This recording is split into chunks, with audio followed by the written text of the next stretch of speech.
I'm sorry, I got tongue twisted. But hey, everyone. Oh my goodness, I don't know what's happening today. Hey, everyone. Welcome to Listen, Love, Connect. Today, Somi will be joining me, and we will be talking about the differences between emotional and physical safety, because there is a difference, and we should know the difference. So let me invite her on.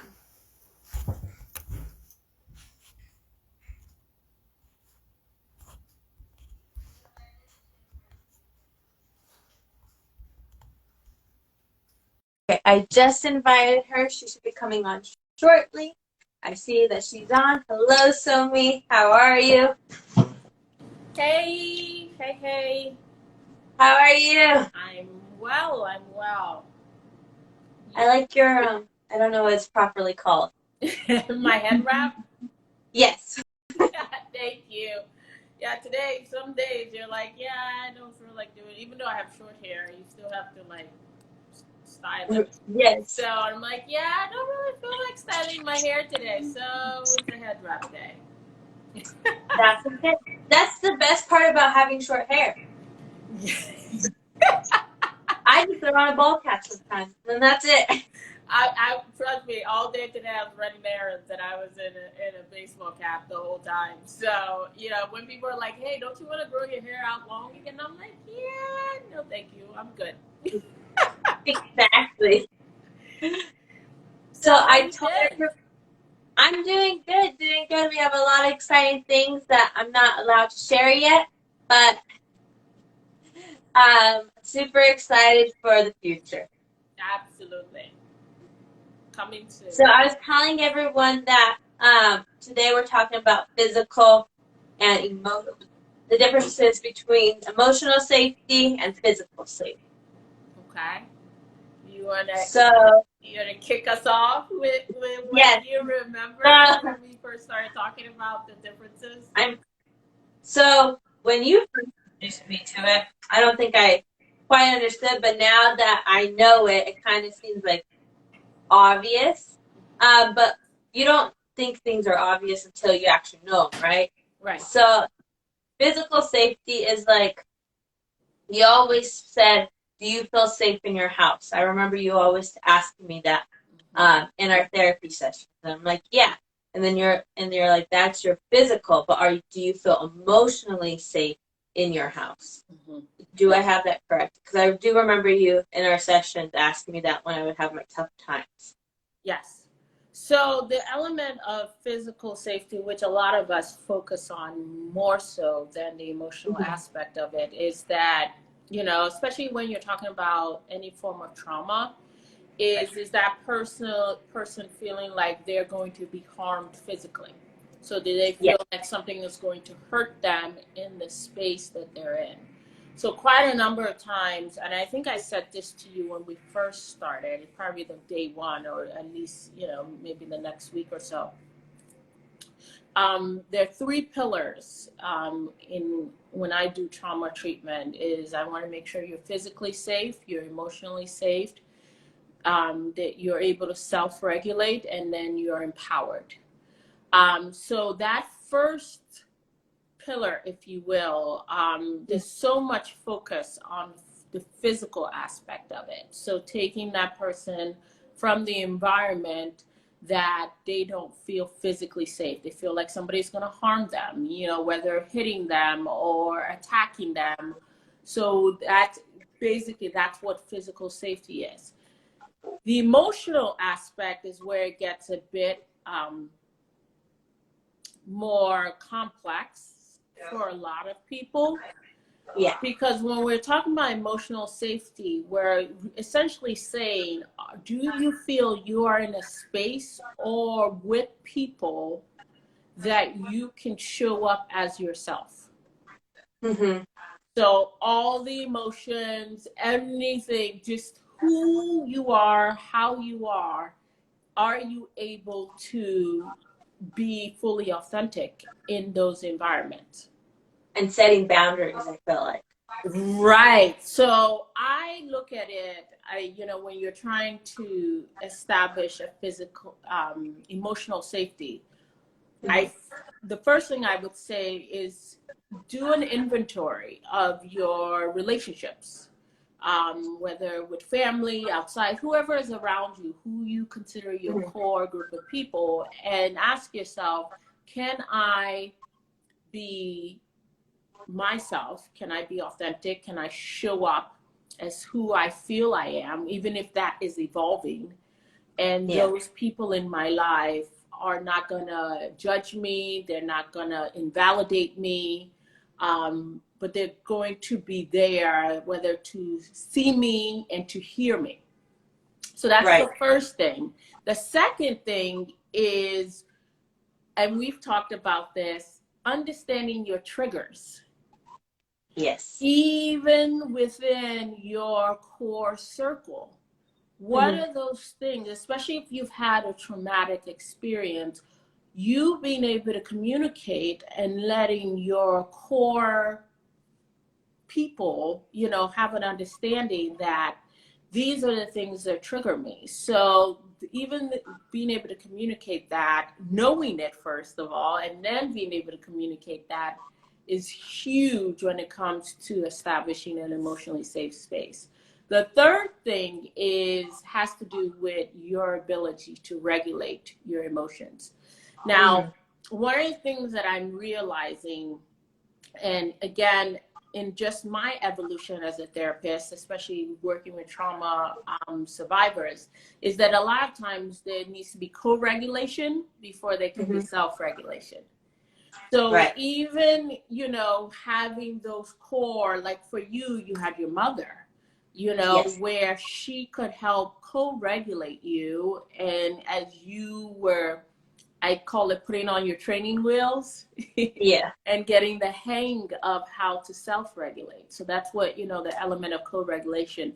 And then like you just fourth thing I would say, creating an emotionally safe space is boundaries, which is huge for everybody. And hard for me. And within creating and establishing boundaries with people comes with that ability to be assertive, which is another part of it, which comes with element of being empowered and in your relationships. Yeah, I feel that because like with certain things, I could be assertive. Like I've talked to you, like with my doctors and stuff, I can sometimes be assertive. But it's like the people I knew before my attack is like, if you like, I don't know how to like be around them, and then when they want to give me a hug, I don't want it, but I give it, and so that is something I have to work on saying no to. Because things have changed, and emotionally that's not safe for me, I feel like. Okay, so let me ask you this: why do you feel, even though you're not quite ready to give them a hug, and for whatever reason, and you have to honor that, we always talk about you honor where you are, your intuition, why do you cross those boundaries for yourself and give a hug anyway? I don't know. Honestly, I think it's because I used to do that with them. And because, I mean, when you grow up as a Hispanic family, you feel like you have to hug everybody. I mean, that's how you greet each other. And so I think that still stays with me, even though, like, it wasn't forced upon me to hug people. It's just, you see other people, so you kind of mimic that, especially within your family. So when I first came home with my family, they knew not to hug and stuff. So, like, my uncle one time accidentally went to hug me. And I said, no, but he's hearing impaired. So he couldn't hear me, and he's 6 foot tall, and I'm 5'2". So then there's that gap. And so he actually hugged me while I was able to breathe and all that. So now we kind of like give a fist pump. And so that's how I was able to create, within my immediate family, I was able to create boundaries. But it's like people I've known, like who used to be teachers that grew up to be friends, and or became friends, and certain things like that. So for whatever reason, I don't know why I'm not able to say no. Okay. It is something that I truly am working towards, but it's a lot. You obviously you're not alone in that element of, not doing things based on conditioning or programming or culture. Yeah. Obviously, that I have, my son, Mm-hmm. and everybody used to kind of look at me very weird. Because from a young age, I've always told him, if you're not comfortable, even if someone says, I don't care if it's family, a friend, I don't care who it is. If someone says, give me a hug, and you are not comfortable, you can say no. I want you. And I said, you can be assertive without being disrespectful. Because a lot of times, even especially in different cultures, especially in my background, a lot of times, even standing up and saying no is misconstrued as you being disrespectful. But I told him, I said, this is your body. Right. This is your personal space. And it's important that you communicate to people what is comfortable for you without you feeling, whether culturally or whatever the case may be. So there are a lot of times, even with me, I'll ask him first. Like, I will get his permission. I said, if I want to hug him, I said, may I hug you right now? Which is a strange thing. Said it again? I do that with my mom. Yeah. I think it's something, but again, these are things that at very young ages, we're not educating our children. And it's such a cultural thing. I don't know how many people will say, I'll meet them. They're like, oh, I'm a hugger. And then they reach in to give me that hug. Yeah. And I am a hugger. I am. But I also have, I feel like hugging is an exchange of energy. Yeah.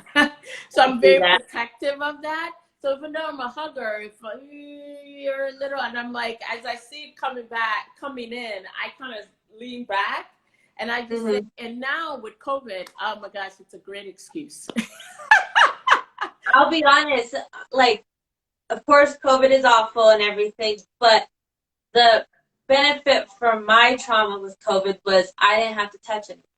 I didn't have to give hugs because we didn't want to spread germs. Yes. So 6 feet was my friend for a very long time. Yeah. But now that everyone's getting vaccinated, they're like, oh, no, we could get them. So let me ask you this, in the time that we've worked together, and obviously we've talked about this before, about just emotional safety and the importance of it. So yes, you're physically safe, but making sure that in every environment that you choose to be in or you find yourself in, that you want to make sure that you're also emotionally safe. And I'm going to pinpoint this specifically, because we've also talked about this, is when I go through your triggers, have you been able to communicate the triggers that you do know? Have you been able to communicate those triggers to your core safety net? If I understand your question correctly, I think I have. I know I had to use it a lot when I was in Florida because we were at Universal and Disney and the Disney park, and there were a lot of triggers due to the fact of being on rides because some of the rides just turned black. Okay. And that is a trigger for me. But with my safety net, my sister was right. So I always was in the middle, which is always comforting for me because if I need anything, my sister, my mom, my dad are there to grab my hand. Okay.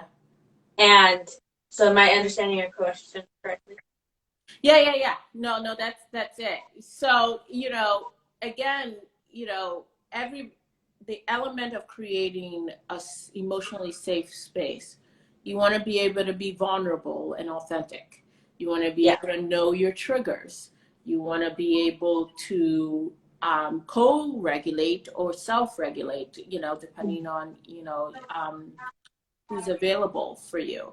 And then setting those boundaries. So when I talk about, the trigger aspect of it, quite a lot of people do not know what their triggers are, especially a lot of survivors of any form of trauma. It's one of the things that when when we first started working together, I was like, you would watch something and get triggered. And then we would talk about it. And I would say, well, so unfortunately, and this is happens for anybody, when something traumatic has happened to you, there are different stimuli in your environment or in the world. You're watching a movie, a smell, a sight. That's why the grounding is so important, because you are triggered by all these things. The five senses will trigger you in some way, shape, or form. So you have to integrate five senses to get grounded. But I find a lot of times that people, that's the triggers and the boundaries seem to be the hardest thing for people to kind of navigate. And vocal. Yes. Vocalize. Yes. And again, when you're looking at these four components, if let's say you're able to show up, you've figured out your core group of people and you're able to show up as yourself, but you don't know your triggers, and you're not able to not only recognize that for yourself, but also communicate that to them, you're not still completely emotionally safe.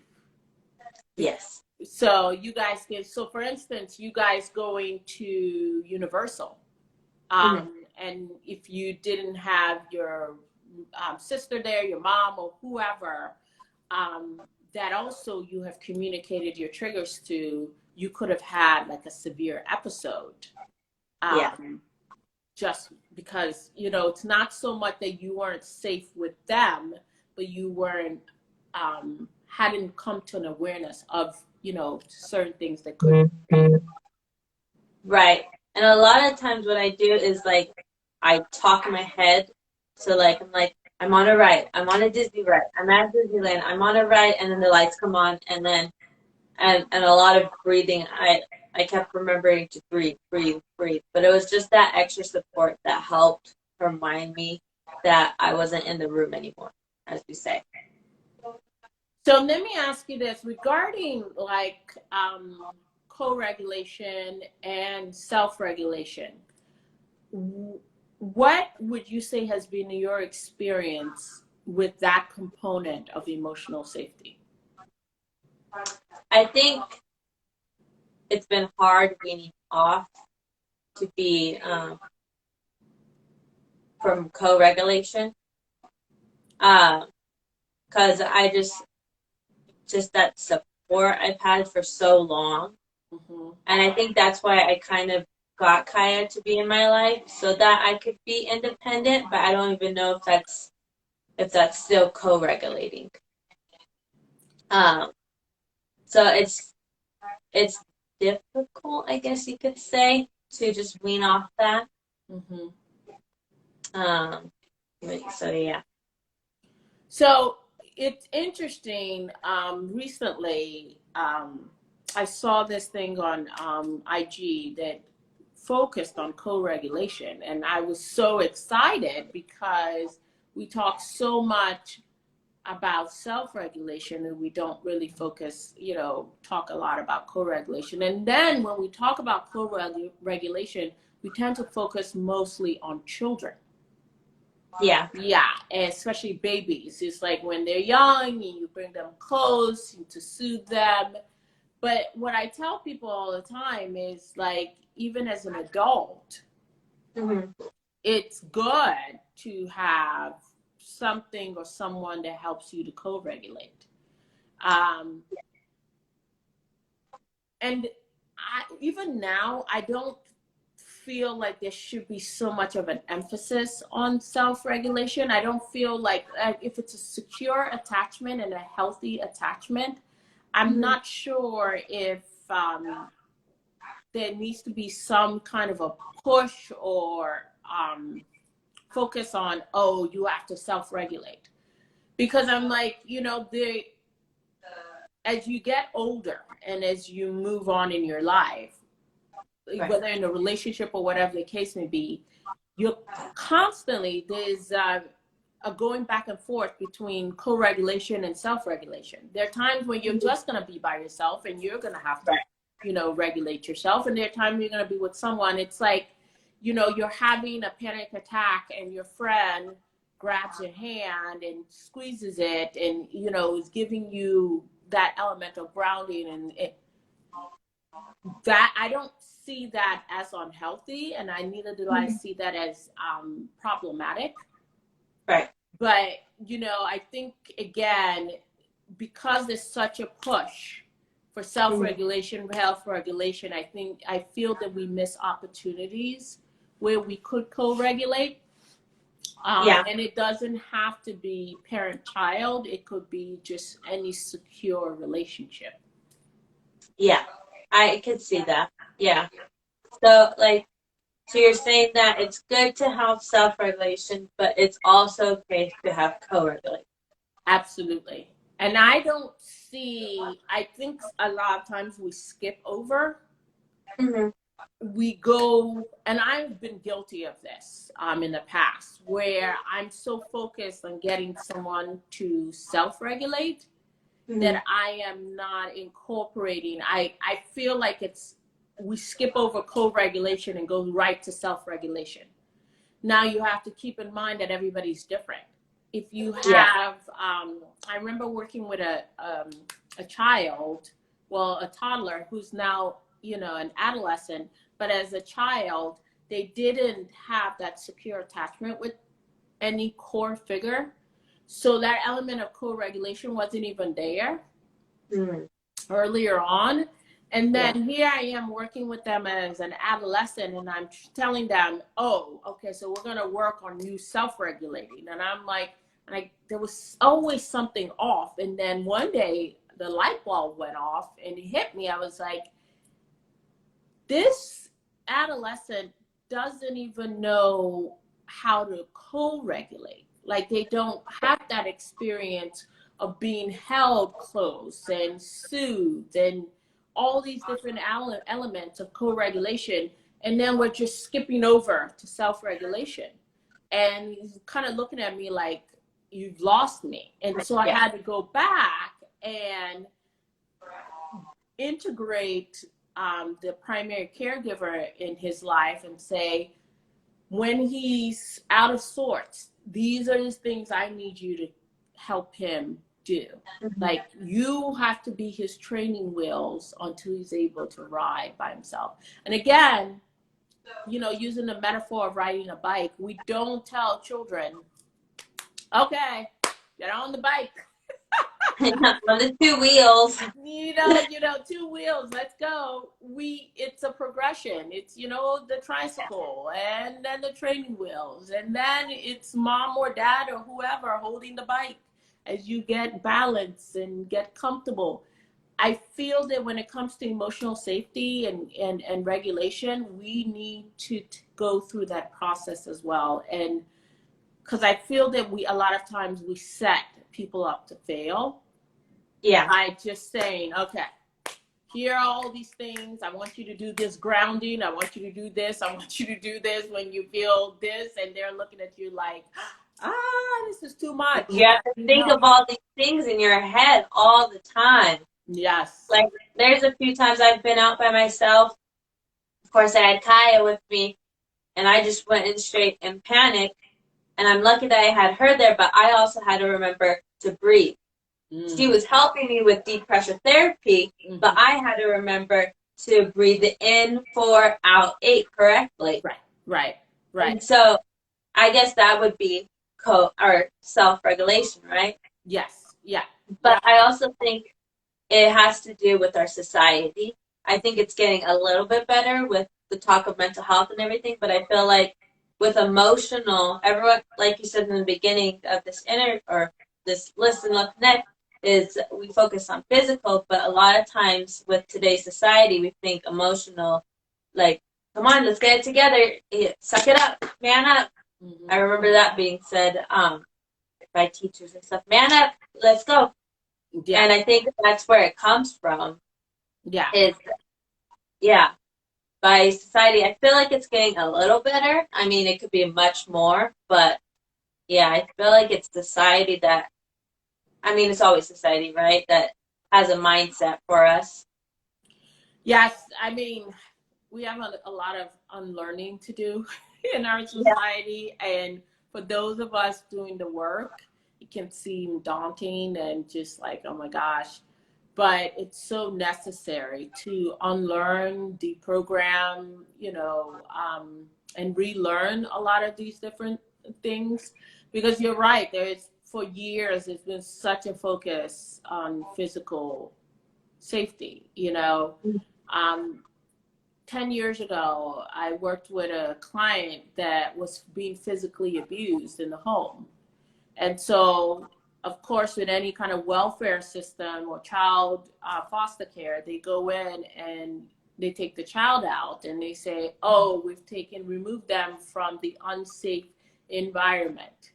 So they've dealt with their physical safety and got them to, but then they're like, well, why isn't this child functioning better? Yeah. Why? And I said, when I had a client once, I said, the child feels physically safe, but they don't feel emotionally safe. And it was like, what are you talking about? Emotional safety? Like, what is that? And so I had to go through and break it down. I was like, who are the people in this child's life that they can be themselves truly, however it is. We always talk about unconditional love, but I don't think in our society we have a good understanding of what that is. There's a lot of talk about being authentic, validation. All of these are components of being in an emotionally safe space. And so, with this child, I had to start from scratch and teach them, like, hey, you need to set boundaries. You need to know what triggers you. And then we need to work on your co-regulation first. And so that was the hardest part, actually, because first you have to find the people that they feel emotionally, that they can be themselves with. So if you can't find, like, if you don't start there, like everything else is like, you don't get through, these steps, if you will. But it was very, very interesting. But it was hard, but we eventually got there. And there was a grandmother that, was aware enough that they could step in that role and let this child show all the emotions that, when it come out. Because that's the other thing is I feel a lot of times when it comes to emotionally safe, we don't feel emotionally safe, so we can't extend that to someone else. Yeah, that's true. Yeah, so if a child, whether a child or an adult is having a hard time and they're just really struggling, a lot of times it's uncomfortable for us and we want to shift them.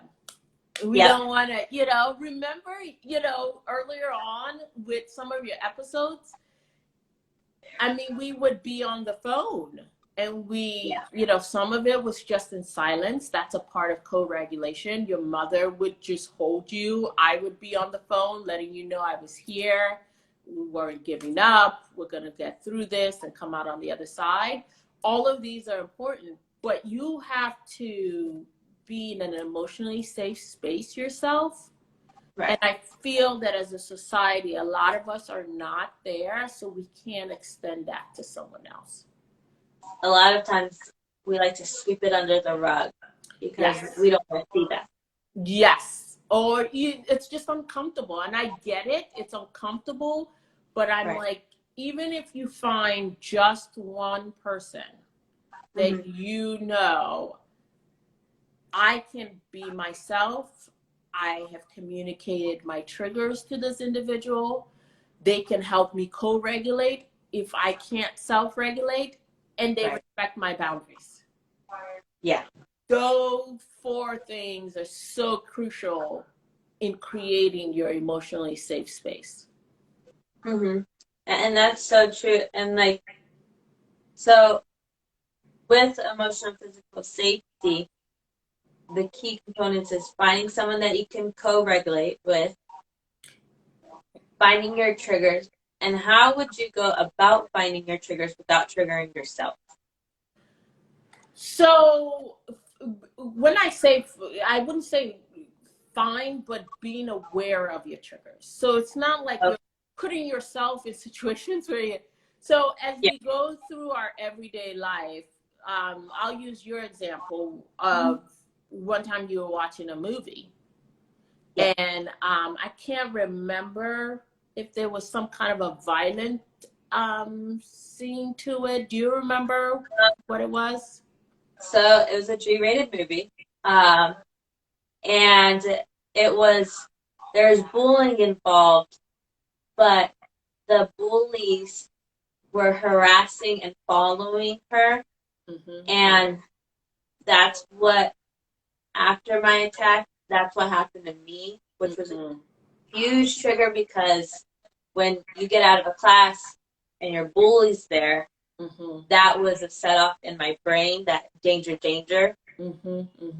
and that's what was triggered. And my grandparents, they were there at the time, quickly changed the movie. We were like, what are we going to watch, Happy Feet?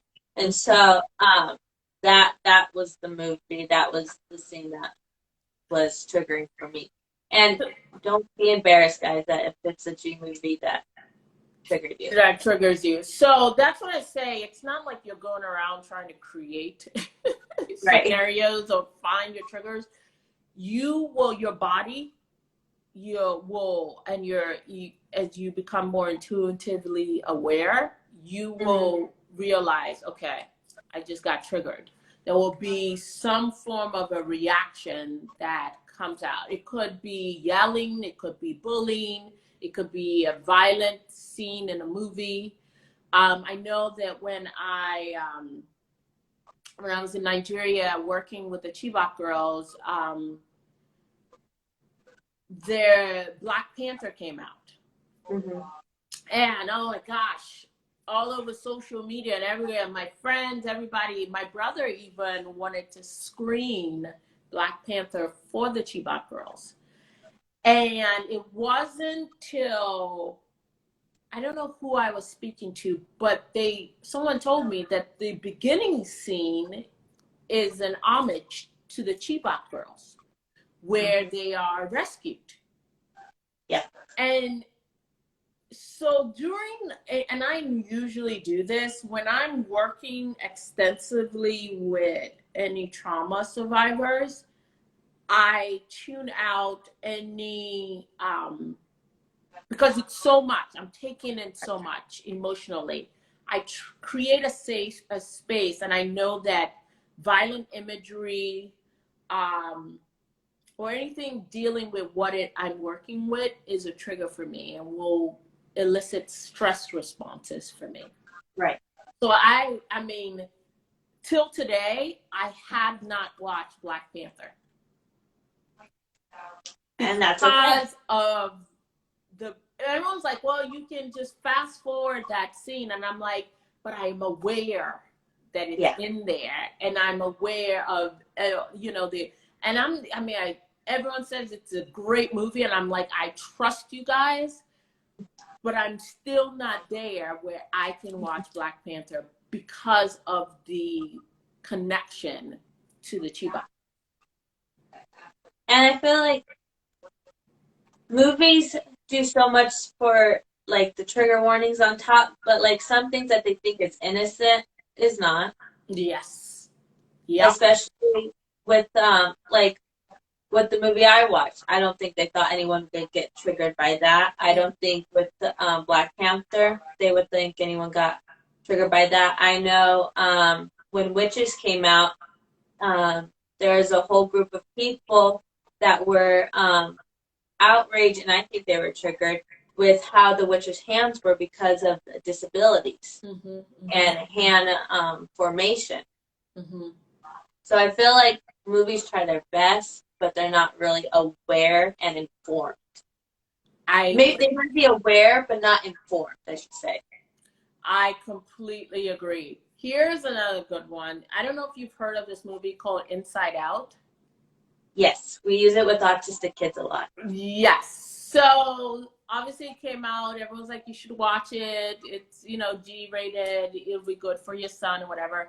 With Donald, what I normally do is I screen his movies first. So I'll watch it first before I introduce it to him. Because as you say, even what we think is innocent for these young kids has elements of things, violence, and because I know my son so well, I also know his triggers, and we talk about his triggers. And so in the movie, we were, you know, he used to go to school in Nigeria, and then we moved back to America. And in that movie, she has to leave and go to, you know, moving with her family. And I had to ask myself, is he going to be triggered by this? Because that was really hard for him to leave the community, friends, teachers, everything in Nigeria. It was really, really hard. And interesting enough, even though we talked about it and I explained to him that this is in the movie, he's like, Mom, I still want to watch it because it's about feelings. I think it's a great movie for young children and adults to have an understanding about memories, the brain, feelings. It's brilliant. That movie. And that's why we use them with autistic kids and kids who have trouble identifying feelings and certain things like that. Yeah. But interesting, he still got triggered. He watched it, and in that moment, but because we had talked about it and we had created a safety plan in the event that he was triggered, it didn't turn into this extensive emotional distress. It was just the understanding. You could see a sense of sadness. You know, I went to him to help him co-regulate. I checked in with him. Do you want to continue with this? Is it too much? You know, and those are the things that I feel a lot of times we as adults don't have. Is when we do get triggered, we are expected to just get it together. Like you said, man up. Like you, and God forbid you cry.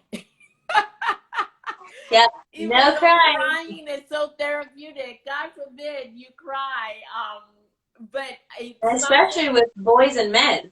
Oh yes. My favorite phrase to my son is, I let it out. I want whatever emotion is there, I'd rather you let it out than hold it in, because that's what causes the suffering and additional emotional pain. And like you said, with boys, and especially with boys, and then as they become men, then what becomes more acceptable is the secondary emotion of anger. Which is so anger is a secondary emotion, and a lot of people don't realize that. When you're angry, that's not the emotion really. It's this, there are underlying emotions on there that you don't feel comfortable and emotionally safe to express. So what society has told us is emotionally safe is anger. So you find, especially with young boys and men, what we see a lot of times is anger. Even now with women too, I see that everybody's like, we see just, it's anger everywhere. And just even asking that simple question is like, what's really going on, like what happened, what's underneath that, helps people feel emotionally safe. Well, I think with women on why we get angry is because if we cry, we get asked, "Are you on your period?" Uh, um, what's wrong with your hormones? Stuff like that. You're too So emotional, you're too sensitive. then when you're angry, you're a witch with a beak. So, Well, no, so it's very clear in our society. Anger is very well received yeah. and accepted. And all the other emotions underneath that anger are, it's not even so much, I think there's a lack of adequate understanding and desire to sit with the discomfort of the underlying emotions. So, for instance, someone's grieving, Yeah. but it's showing up as anger. Yeah. Yeah. It's easier to deal with their anger than to sit with them, especially if it's not, even when I talk about grief, I'm not talking about just the loss of someone in your life. I'm talking about the loss of your identity, the loss Yeah. of your virginity, the loss of a friend, a loved one, a loss of, if it's a child, something that, a teddy bear, the loss of a home. There's so many different ways that grief shows up. And with our limited understanding of how the grief shows up, it's like, okay, anger I can deal with. Grief, not so much. Because we don't know the length of, how long it's going to be. And that discomfort is not something that a lot of us can sit with. And I remember you in the beginning, like very beginning, you would ask me, and I'd always say angry, and you would say that's a secondary emotion. You have this. What were they? There was grief. It's grief, fear, and pain, like emotional Grief, fear, and pain. And you would ask me, and it'd make me even more angry, which is another secondary. And it was grief for a very long time. And you would ask me, what is that grief? And I feel like in the movies, going back to movies, I feel like they show that because you see the person angry, throwing stuff and all that, but they lost someone.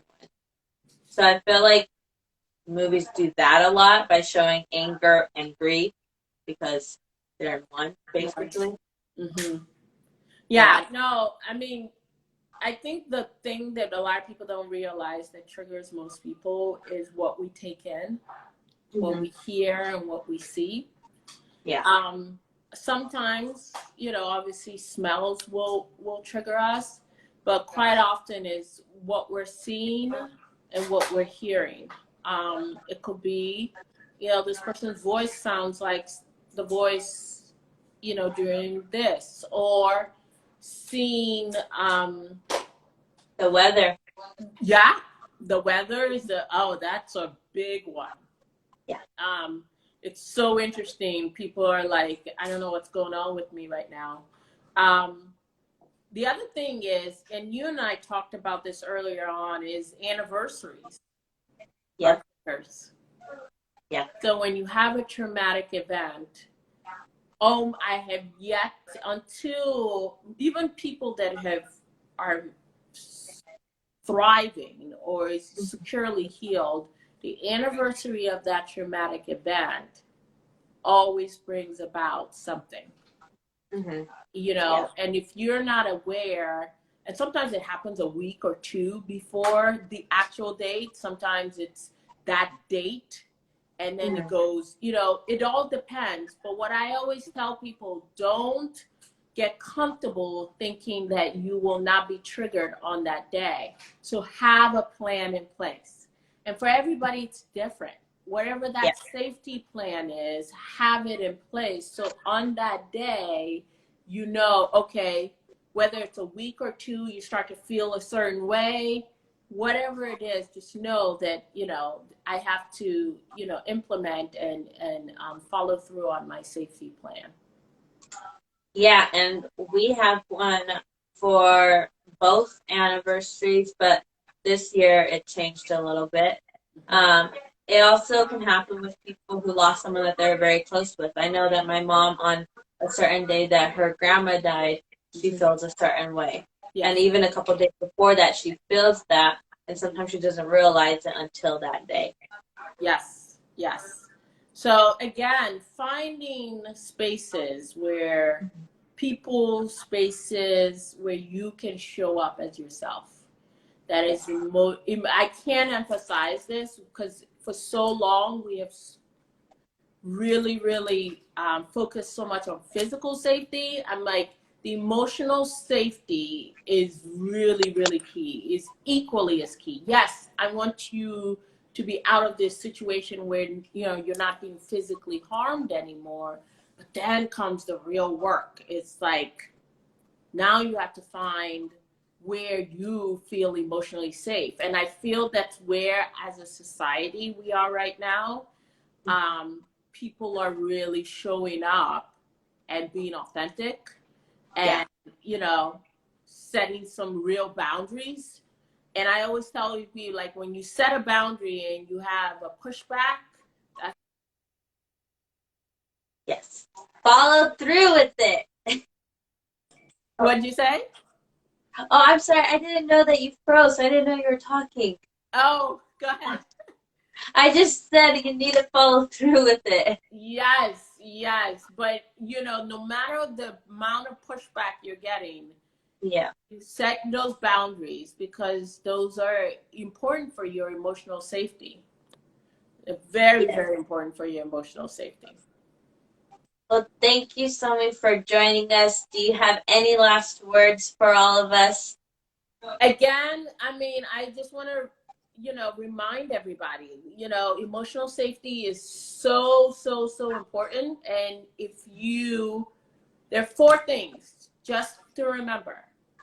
Find those relationships where you can show up as yourself, be authentic and vulnerable.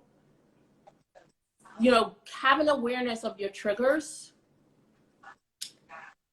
whether it's co-regulation or self-regulation. Find, and not just an awareness of your triggers, being able to communicate your triggers to other people. Being able to co-regulate or self-regulate within your safety space, and then setting those boundaries and following through with those boundaries. It's gonna be important. 4 things. Find your people. Make sure you're authentic. You're vulnerable. Your triggers. Regulation. And then setting those boundaries.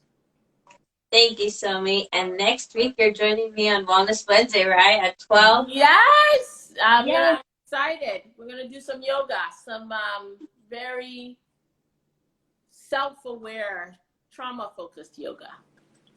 I love it. Well, thank you, everyone, for joining us. Thank you, Somi. And always remember to listen, love, connect.